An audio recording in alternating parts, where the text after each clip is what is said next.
Rashonda Thornton, the host of the Dietitian Against Diets podcast show.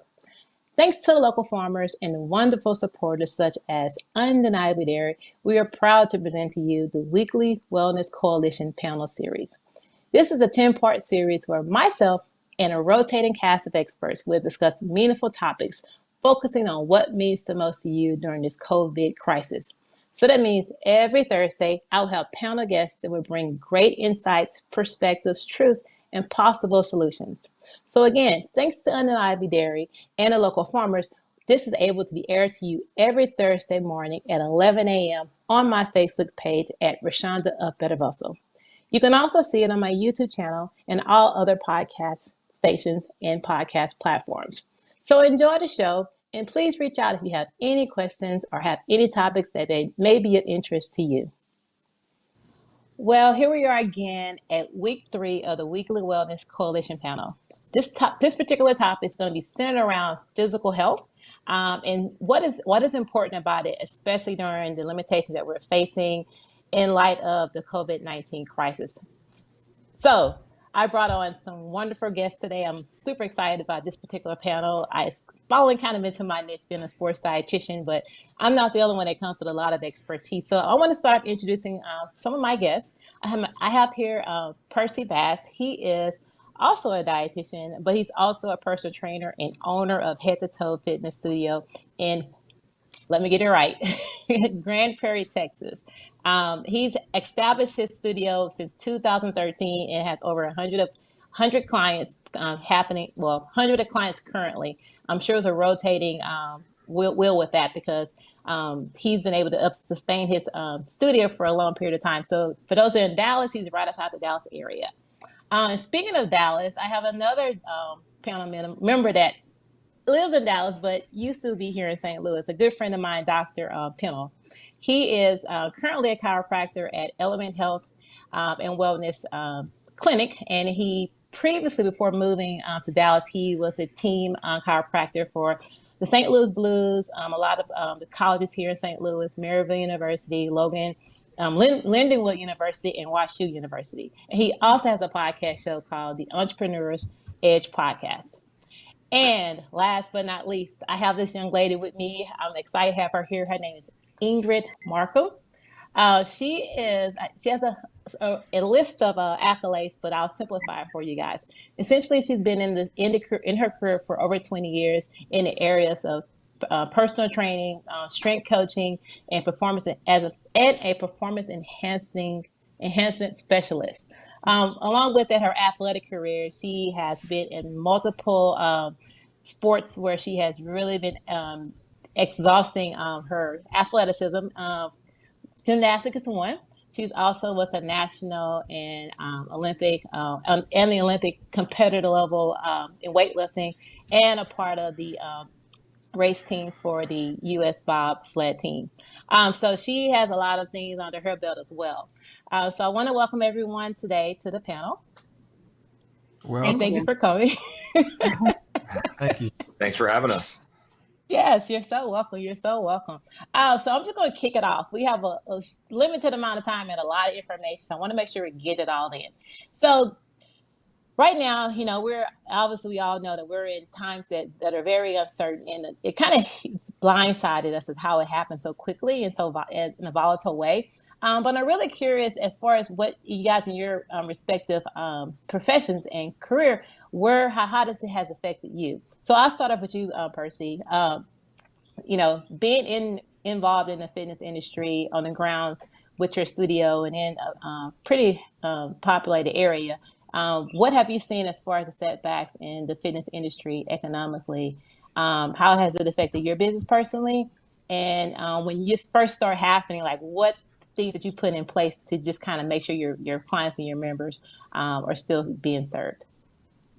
So when we first, when it kind of first hit us that we were going to have to limit the amount of people who were coming inside the studio, we have a lot of people in daily, and we had to actually, get down to about 10 people at a time. So what we did was we have like an hour workout time, so we actually cut it in half. So we had 30 Okay. minute sessions. We were able to get people in, get them out so the next group could come in. But then when they said we had to actually shut down, we immediately switched, and we kind of had a heads up, but we immediately switched over to virtual workouts, and we're doing them via Zoom. So we kind of kept like three times a day, to where we actually do a morning, a midday, and an evening workout schedule. And so when it first started, everybody rallied around and said, "Hey, we're here." But what kind of happens is it's been almost 7 weeks, and so it didn't hit me, hard at the beginning, because a lot of people were like, "Hey, as long as you're giving us the workouts, the same, intensity, the same support, we're right here with you." But then as time starts to go on, people's, hours start getting cut at work. Some Mm-hmm. people just fall off because being virtual is not their thing. So we haven't seen them in a few weeks, and so then people are starting to put memberships on hold, or canceling. So as the time goes on, it's starting to hit a little harder. But initially, I'd say we stayed at about 90%. Probably right now we're about 80% of our membership. Yes. Yeah.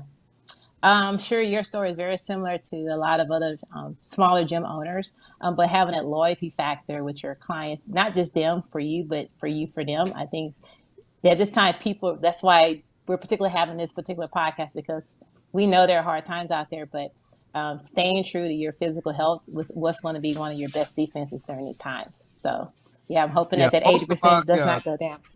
the majority of our members, are pretty well connected with our community. So what we decided to do during this time, we have what we call H2T Strong. So we band together, different sectors of the membership. They work out together, so they might go to a park and work out.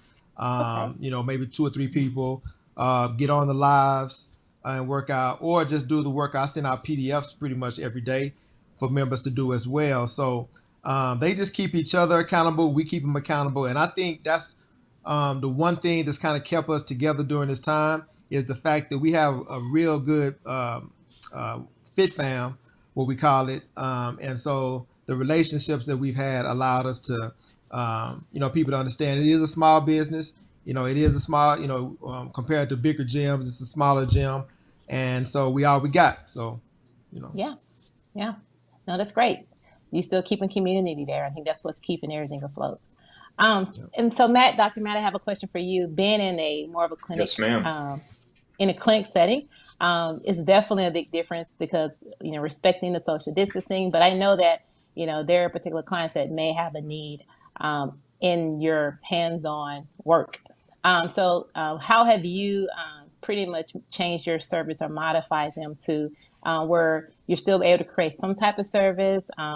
You're able to keep a form of communication that can help them within, with your ability.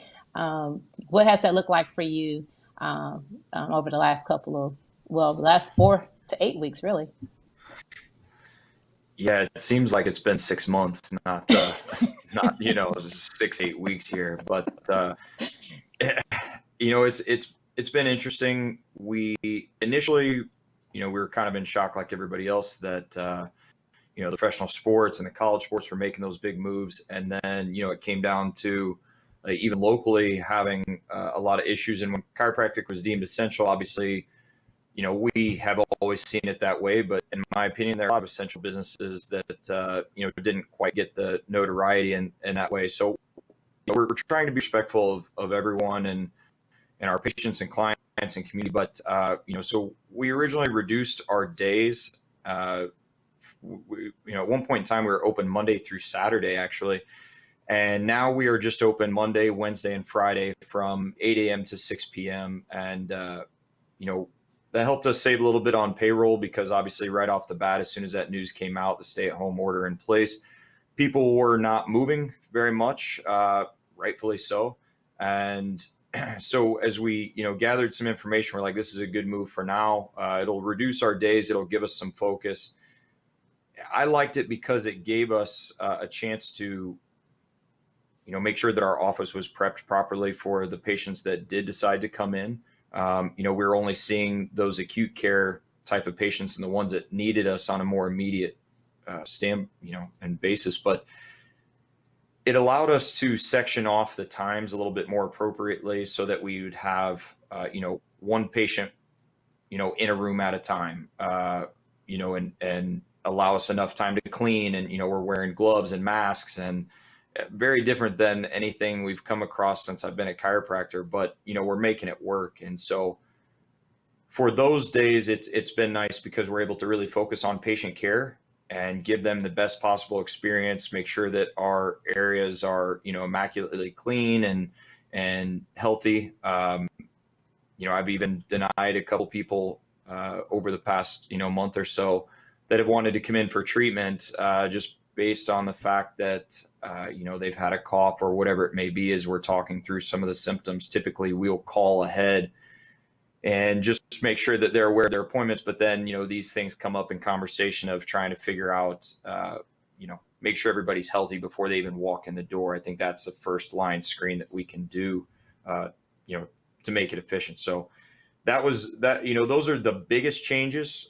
Tuesday, Thursday, we've adapted more to some back end work and community outreach, things like that, just that we can do over the phone that keeps us moving forward.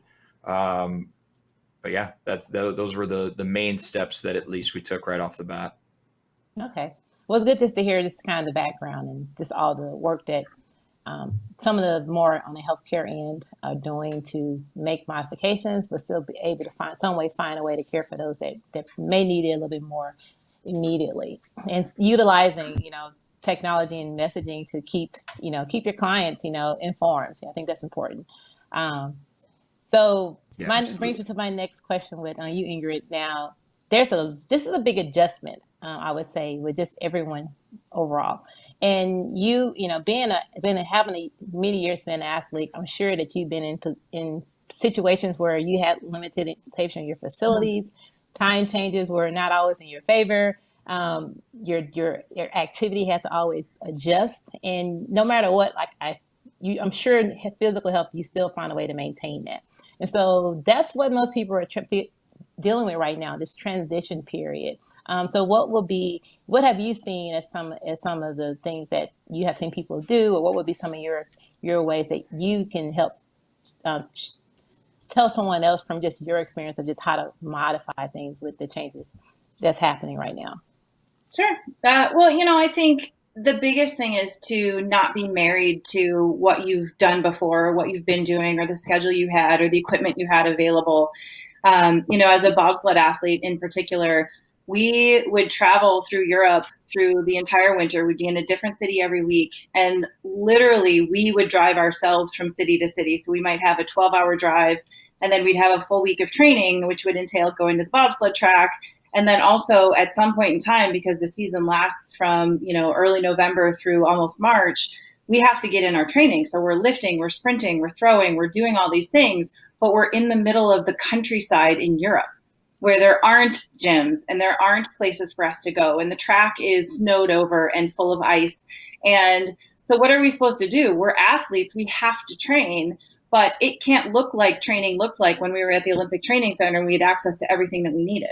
Nutrition doesn't look like what it would look like, when we normally have our choices. In the middle of Germany, you're provided with, probably not gluten-free alternatives, right? So depending on what you're trying to do, you may feel like, you want to follow these very particular things. But I can tell you that if elite athletes can compete at the world level and world championships and perform and excel based on, having to lift in a parking garage that's basically outside, or sometimes lifting outside, with gear that we brought. And if you can do that as an elite athlete, anybody can adapt and do what they need to do in any setting that they need to do it. I mean, there are tons of tools and tons of options available. And I'm sure, as Percy's saying, there are plenty of gyms who are offering their training online, and they're making those adaptations, and they're making sure that stuff is available for people. So it's not necessarily that you don't have the options. They might look a little bit different. I think the more important thing is to help somebody with that transition, with that adjustment, and with that I mean, because in addition to the changes structurally that you're seeing, you're having a ton of changes emotionally. I mean, parents are home with kids and having to deal with all this Common Core math that we never did when we were growing up, and all that stuff. And then still some of them trying to work or trying to figure out how they're going to pay their bills if they're not working. I mean, if you're working with somebody, even if fitness is your arena that you're working with somebody, you're still dealing with the whole person if you're doing it well. And you're dealing with helping people understand how to deal with stress, how to deal with all of these other things that you cannot control, and understanding what you can do to help support yourself through that. And what happens if you're injured? What happens if this? What happens if this? What happens if we're in a pandemic? These things, are not things that we have any control over. But if you can strengthen the person, if you can strengthen the self and give them a foundation to stand on, and understand that it's okay that if things look different, it's okay if maybe you don't have the option to do what you were doing before. Maybe you're only walking, maybe you're only doing these little things, but understand what you can control, and own it. Own your energy, own your responses, and deal with what you can deal with and control what you can control. And then the success will happen. And success might look differently than what you thought it might look like, but you have a voice, you have an action, you have control. You just have to understand how to harness that. So Yeah, hopefully and I no, that's great. I mean, that's the holistic way of looking at it. It's so many things that you're dealing with, and to add something on that you have found a constant and a structure with, it's like, how do I piece this together? So most of the time, people probably just throw their hands up, and I'm sure Percy can concur with the whole emotional part, like you dealing with the entire person, not just the fact that they don't have the ability to go to your gym. So being able to see it that way and empower people and lead people is very important right now, because they're looking for direction and they're in need of it.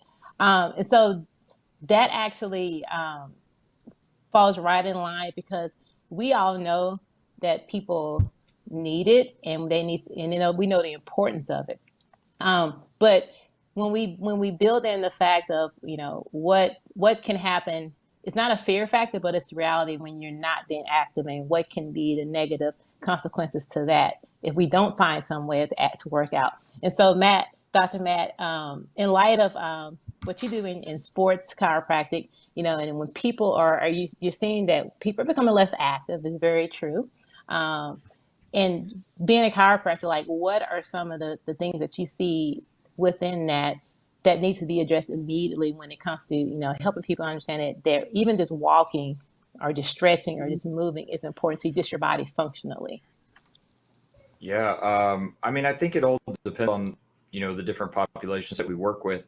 Most of the time, a lot of the patients that we have, they're not the ones that need the motivation. They're the ones that need to slow down for a couple minutes and kind of need us to say, hey, it's all right to take a break. But one way or another, I think the longer that we're involved in something like this pandemic, it messes with your mindset a little bit. It messes with your drive, and I think people are okay with, or we're generally okay with, taking a couple weeks off. At first, I was. It felt kind of good to just step back from everything.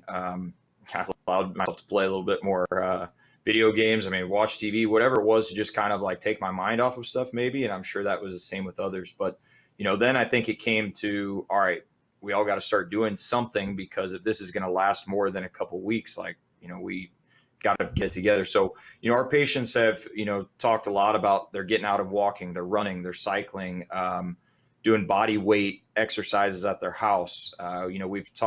We have a program online that we'll put together.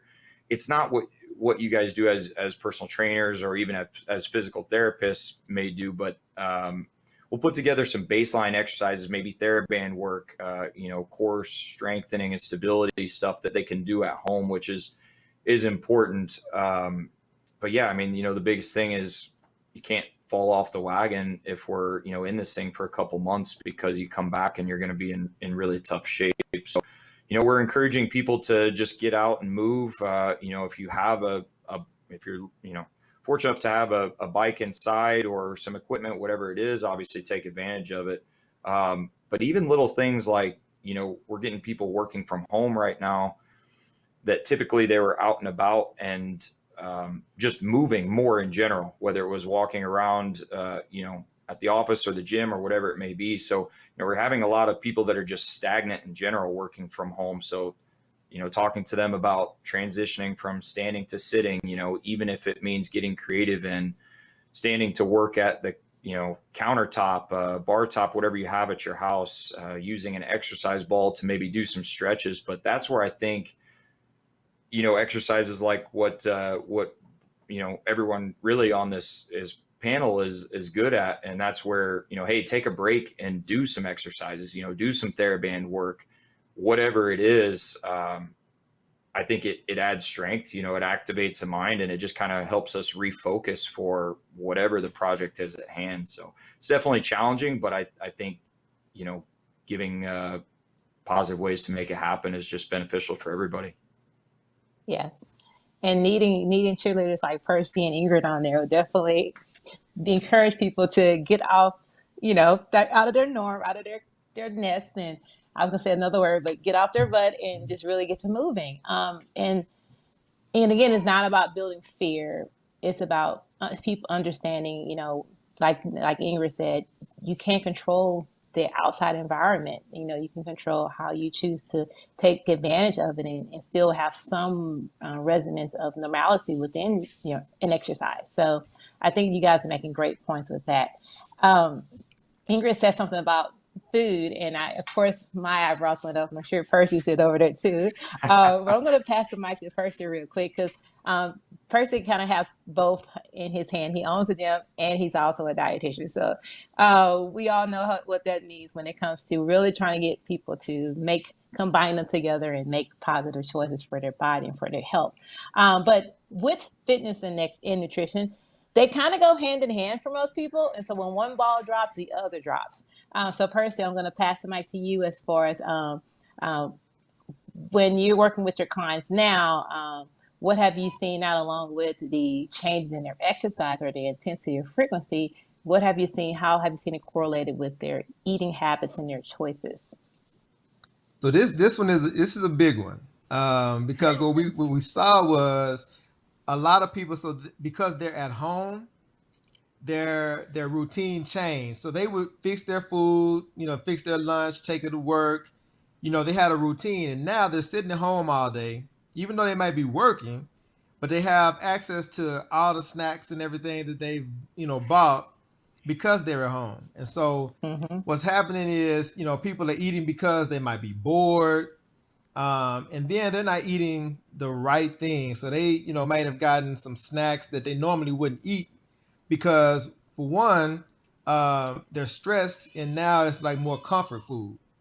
And so, the thing about it is, we meet every week and talk about the nutrition and seeing how people are doing, and really harping on the fact that, hey, eating, a lot of, junk food or processed food now is really going against what we really need to be doing, because we know that the COVID-19 is attacking our immune system. So what we need to do is we need to build and maintain, a good immune system and good gut health.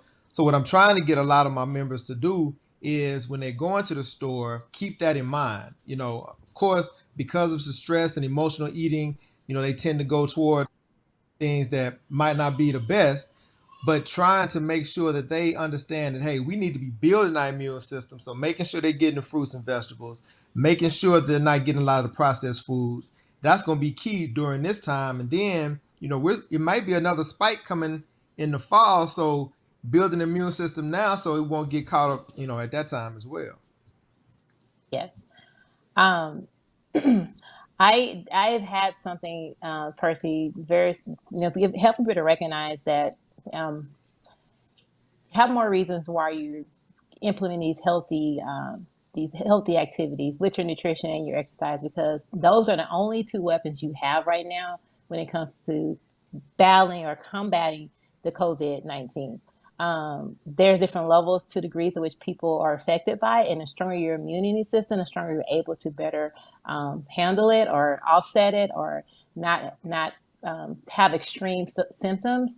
And again, outside of just because you're working out, you want to make sure you maintain a routine. It's important to recognize it's also a tool. It's a tool that's going to help to build your immune system, to keep your body agile, to keep your cardiovascular system, your circulatory system, everything up to par, so it can fend off this virus that we're facing. So it's kind of a twofold.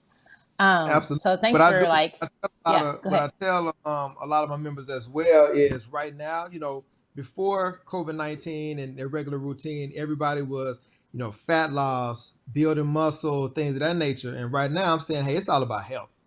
Mm-hmm. With the fat loss will happen. We can still work towards building muscle, but right now it's all about health. So we need to be focused on the foods that are going to give us the best bang for our immune system, vegetables, fruits, legumes, things of that nature, and we'll worry about the other on the back end. True. Health first. Totally. Yep. Anyone else want to type in on this particular segment? Because I know I'm sure everyone has their eating regimen is always is in line with just their health as being in this industry. Yeah, well, I will. I think that one of the things that many people tend to overlook is what drives some of those habits, or what drives those quick decisions that we make. That's like, I'm just going to grab this. Because so often, what are we trying to feed? We're trying to feed some emotion, and there's a whole lot of emotion going on right now, and we have access to everything we need, just like he was saying. And if you don't find a way to help support that side of it and help deal with the stress, help deal with understanding that you need to balance out your system that way, and have those things in your schedule and in your life that are recharging you and rejuvenating you, and you're feeding your soul with something other than food. Right. So we try to feed our soul when we're unhappy. And so many people are unhappy right now because they're dealing with so much stress and so much stuff that's going on that, that's a very simple thing to turn to, and it doesn't last very long. And so then you turn to it again and again and again, and it becomes this, your go-to, thing that's going on. And I think if we start bringing in some of these other things, and Percy made a great point in that so many people, even aside from this point in time, have stressful lives and things that they're doing, and we need to teach them to slow down.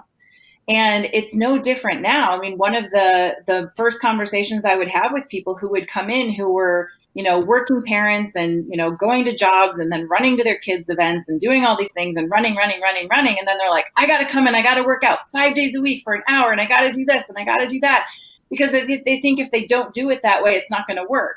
And in reality, what they needed was to download the Calm app and start, doing 5 minutes of meditation. I actually have that app.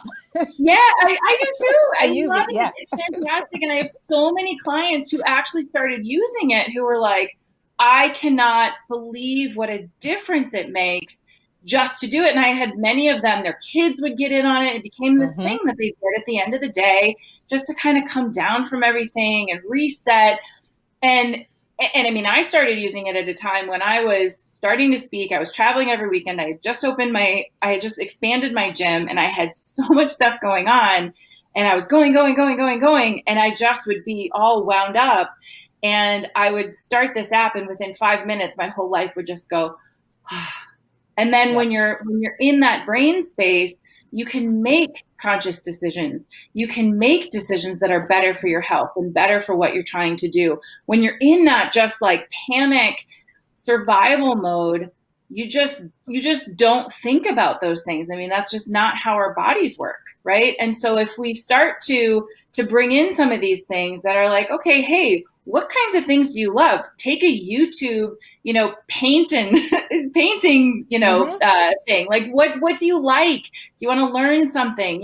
Feed your soul with something that you love, and find a way to deal with the stress so that you can make better decisions. Knowledge is not usually the problem. I mean, yes, there's lots of things that people have to learn, but people know they need to make better choices. When they're grabbing the piece of cake out of the refrigerator instead of their lunch, they know that's not the best option. But they do it anyway, and why, right? There's so many things that go into that. But I think that's a big part of it, is helping them find a way to deal with their stress, and have that something that feeds them and fuels them, so that they have that space to make those decisions in a better way. Yep. Totally agree. Yeah, the mindset, and that's where it's a connection between our mindset and how we handle things and what we do with our body and what we do with our choices, and not a lot of people feel like they're missing the ball right now when it comes to just their routine or their responsibilities. And so when you feel like you're missing the ball, you make negative choices, which just cause you to implode and cause it to snowball. And like Matt said with his clients, sometimes you just need to take a breather, instead of trying to do too much. Take a moment to just breathe and be able to now put things in place with a new structure, that allows you to implement it and move forward and feel good about it, and not feel overwhelmed. Percy, I have a question for you. Since obviously you have been leading a lot of your virtual workouts with your clients and with your members, what have been, some, right now, again, we're wanting people to understand now we understand the importance, but how can we start implementing some of these things? Yes, we know that we can go to YouTube and tap any button and do an in-home workout. So many things out there. Sometimes I think when it's so much, it gets overwhelming and people just back off. So when you're working with your particular members, what have been some of the things that you have that you would recommend people just to implement at home and then progress in it to where they can build a consistency? So, like Doc said earlier, just about walking. A lot of people have actually gotten up and started to go out. When I'm out, doing a daily jog, I see a lot of people that are just walking, and I think that's going to be the first step. If you're not, because you have people whose the gym was their outlet, so now they're at home and they really don't like to work out at home, and so just even leaving the house to go for a walk, or even now that the parks are starting to open up, maybe just going to the park and doing a workout there. But I always caution people of just going to YouTube and just doing a YouTube workout, because for us, when we do our virtual workouts, I'm able to be there and I'm able to see the client, the movement, making sure they're doing the exercises correctly, and my coaches as well. And so I always want people to kind of make sure that they're in a program. But if they can't be, then still get out and move. But definitely try to find a program that's reputable, and not just turn on a YouTube video and start doing a workout.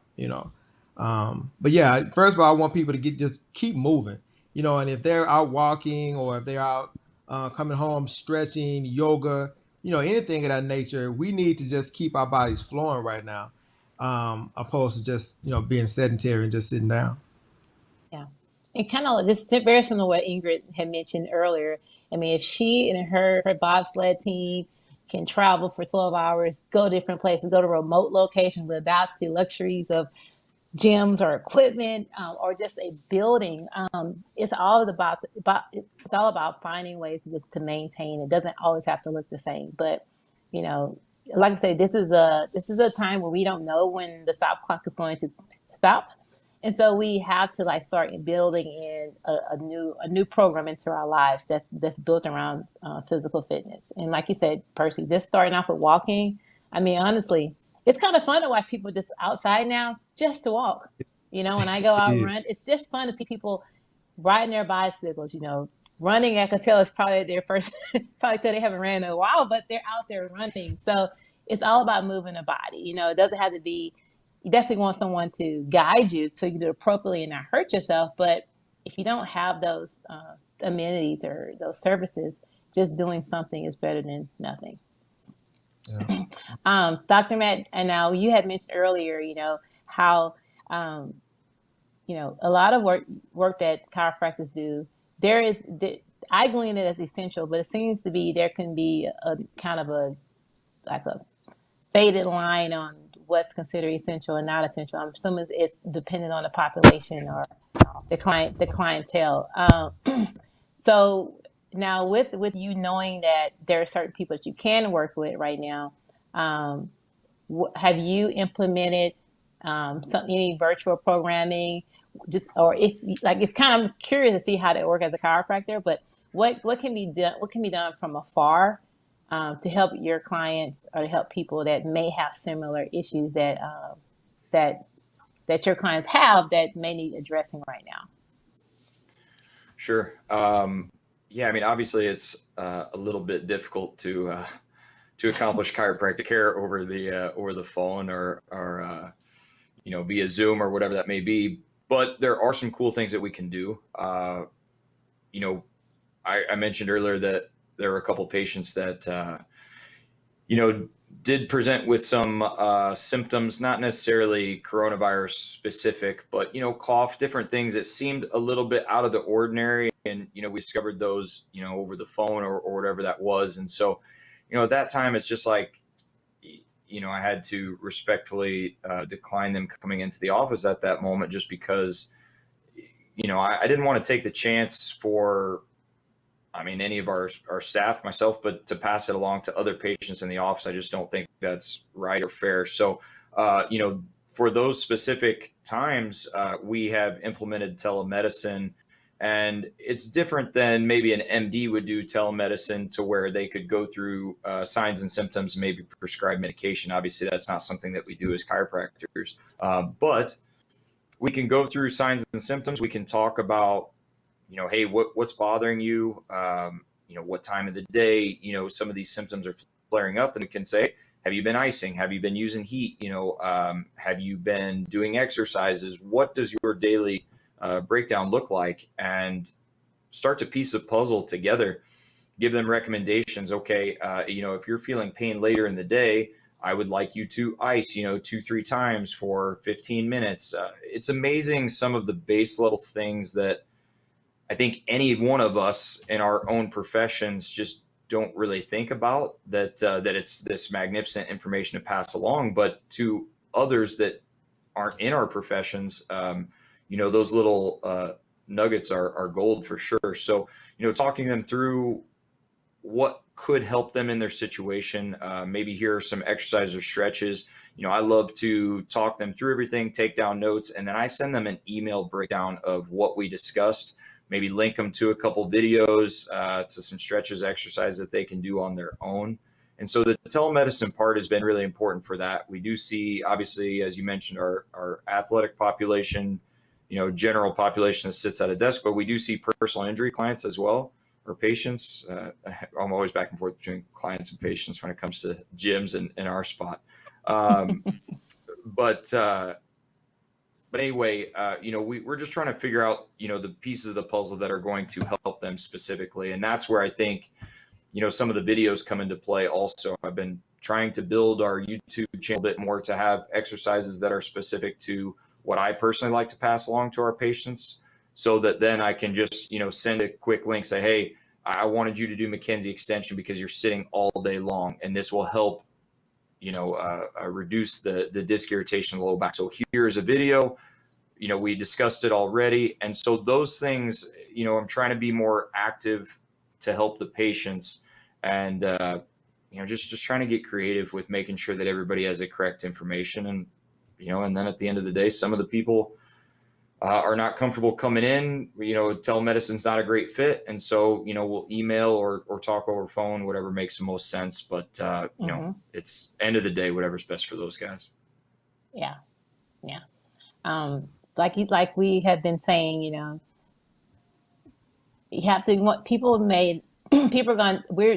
sometimes I feel like when it comes to just your health, it takes second fiddle when other life crises come, but we, understanding the how it's, I said earlier, your best weapon. Now we're understanding how important it is. Now we also talked about how we can just start doing something in ways that we can exercise, so people have some resources, and some ways to be creative, because this is what it's going to take. Now we do know at some point, as we're seeing in certain areas, some of these parts of the U.S. are starting to slowly open up. And so my biggest fear is that when these facilities like our gyms and our studios, when they do have the go ahead flag to open up, people are going to flock. And so that's something to consider too. Like what's it going to look like when it goes to extreme? And so, Ingrid, I'm going to swing this question to you because I know, like you have spoke a lot about the connection between the emotional piece, and our health and the choice that we make. I imagine that you can have two different types of people that are going to come into these gyms. The ones that are still getting off the couch and are just really taking their time getting slow back into it, or those who just diving in the gym, trying to catch up and trying to get right back to where they were. So to me, that messes with your psyche and I think it's emotionally driven on both ends. In looking at it that way and knowing that some of the people may experience that, how would you, speak upon that about how to like get back in that gym, healthy physically and emotionally, so that you can progress back to where you were instead of feeling like you have to just jump in there?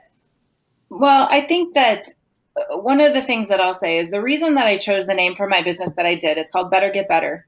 And the reason that I chose that is because to me, it indicates that it's a never ending process. There's not a finish line, right? And the finish line isn't tomorrow. The finish line isn't next year. The finish line is the rest of our lives. And that's true for everybody. And that's, even for an athlete, and that was one of the things I had to get better at is, you get so fixed on the next meet, the next race, the next competition. And really, if you're looking at an Olympics, for example, you have to look 4 years down the road. And I can't wreck myself today if I'm trying to be ready for 4 years from now. So I have to create a big plan in terms of how am I going to get there and work my way back from this big thing that I want to do. And I think that, when you hit those stumbling blocks along the way, which everybody will do, you get an injury, you get a setback, you get whatever, and you have to establish a new normal and you have to establish a new baseline. And your goal is to always get better, right? And so wherever you are today, you want to get better from there. And whether you are just getting started, you just want to get a little bit better. Whether you're an elite athlete, you're still trying to get a little bit better. You're always trying to improve. And then that's what leads to long-term success as opposed to this short-term stuff where then you break your body and then things just kind of fall apart, which happens to so many people. I've certainly made the mistake. Like, I am not immune to this. I've been through it. I understand it. That's why I can speak to it, because I've done it. I know that you're just, itching to go back and do all the stuff you did back when. And even if back when was a month ago, if back when was 2 years ago, if back when was 10 years ago, we still associate with that being who we are and what we can do. And so then we jump right in at that same moment because you can feel it. You know what that feels like. You're like, of course I can do that. But you really need to just take stock and know where you are. Be a little conservative in the beginning, because if you're conservative, you can always do more.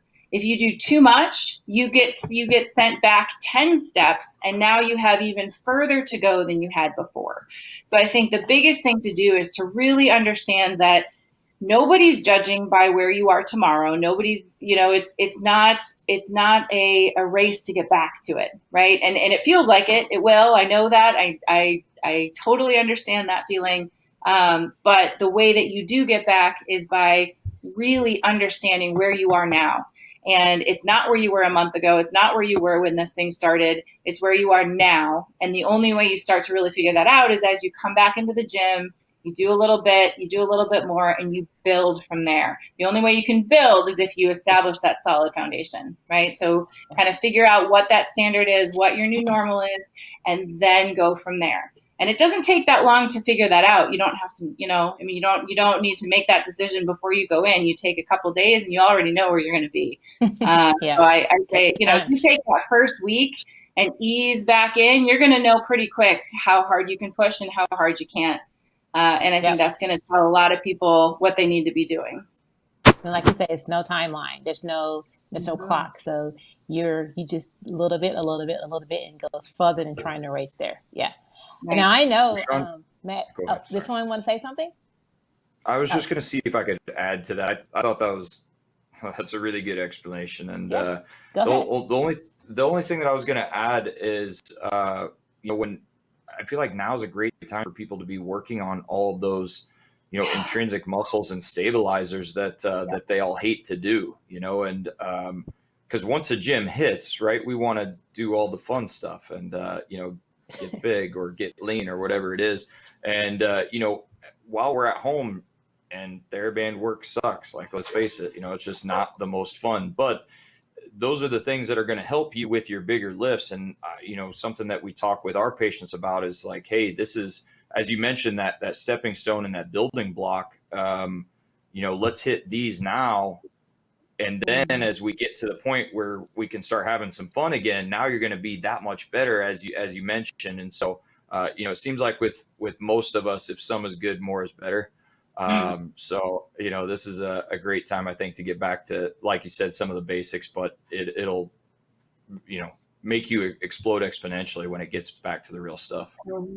And if I can add to that, back and forth, sorry. But if I can add to that, what I'll say is, and I'm sure you guys have seen this too, the more advanced the athlete or the individual who's training, the more their foundation has disappeared because they're so capable of hiding their dysfunction. And that's what makes them good at what they do. That's what makes a good athlete. An athlete is a very skilled compensator. And it's until you break it down and force them to show you that they own that foundation, they don't even realize it's missing. And so, especially for those people who are going, oh no, I'm an elite athlete, I don't need that basic stuff. You need it more than everybody. And so I will absolutely reinforce that, like 100% athletes. And again, I was guilty of it. Athletes and people who have been training a long time need to go back and revisit that. And you're absolutely right. This is a perfect time to do it. Yeah. Great points, guys. Great points. First, I'm gonna let you finish, bottle it up and put a cap on the end of it. You're on that end where you do have a gym, and I'm sure some of these stepping stones you probably agree with. What are going to be your plans, your programming and building a way to get your clients, back acclimated to the fitness level they were, and allow them to see patience in themselves and in their bodies that they're going to get there. What's your game plan? So as they come back in, like I said earlier, we're going to make sure that, we ease back in. We're going to stick with the 30-minute workouts. And, right now they're doing body weight and, maybe some dumbbell because that's all they have at home. We're going to ease them right back in the same way into the studio, and I actually love what Ingrid and Doc just said about the basics, because that makes me think that I'm going to make sure that everybody has the basics when they come back and implement like a program to where, as when they come back in, we're just doing the basics, because those are great points. But yeah, when they come in, we're going to have still, 5 to 10 people in a workout. And I think that's best because it's going to allow not be watching everybody else and, getting the hype of when we got 20 or 25 people in a group session sometimes. But definitely getting them back in, temperature check at the door, 6 feet, social distancing still. It's a lot of policies and procedures that's going to have to happen when they come in. And we're still going to have a lot of people. I did a survey the other day, and we're still going to have a lot of people that when we're able to open back up, that are still going to be doing things virtually. So, as we get people back in, again, we're going to make sure that it's safe. But, as they come back in, we're going to continue the programs that we've been doing. But it's going to be about a 1 or 2 week lead time to where we got to get them back to where they used to be, because they haven't been using some of the equipment that we've had at the studio, especially our strength training women. They haven't been using any of the barbells and anything like that. So definitely we're going to have to get them back acclimated. But just people coming back in, we haven't used sleds, we haven't used ropes, things like that. So it's gonna be a transition in time. But I think that for the people who have been working out, it'll be less. But for the people who haven't been, we got to have a beginners class for them again.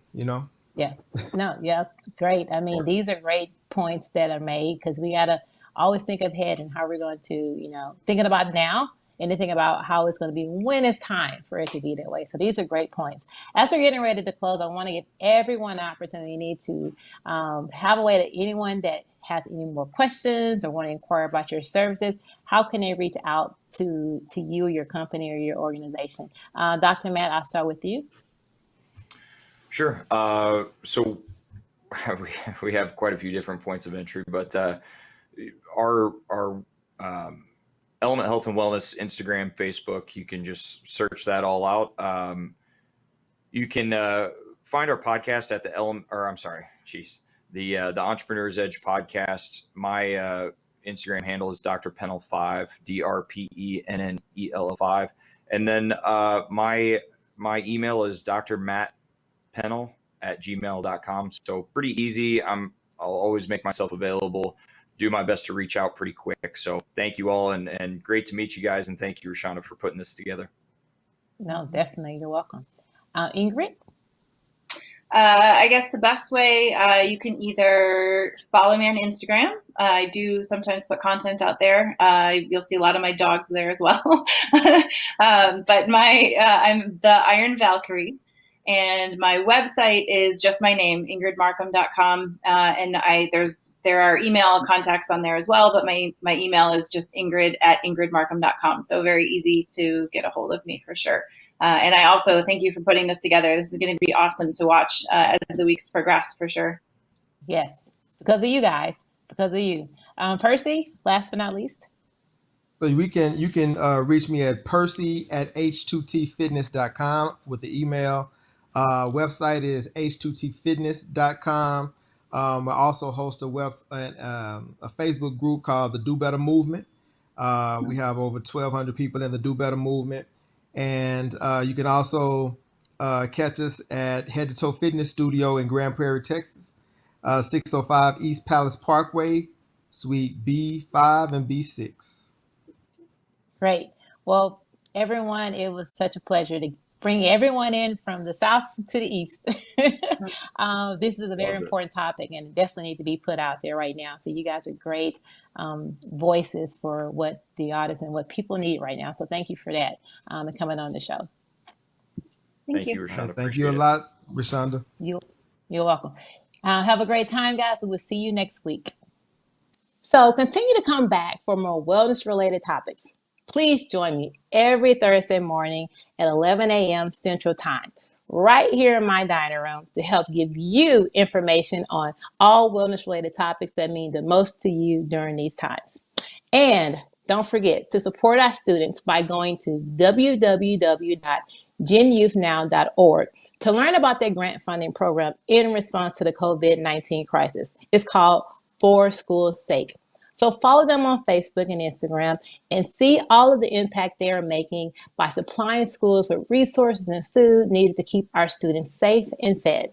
So thanks again and see you soon.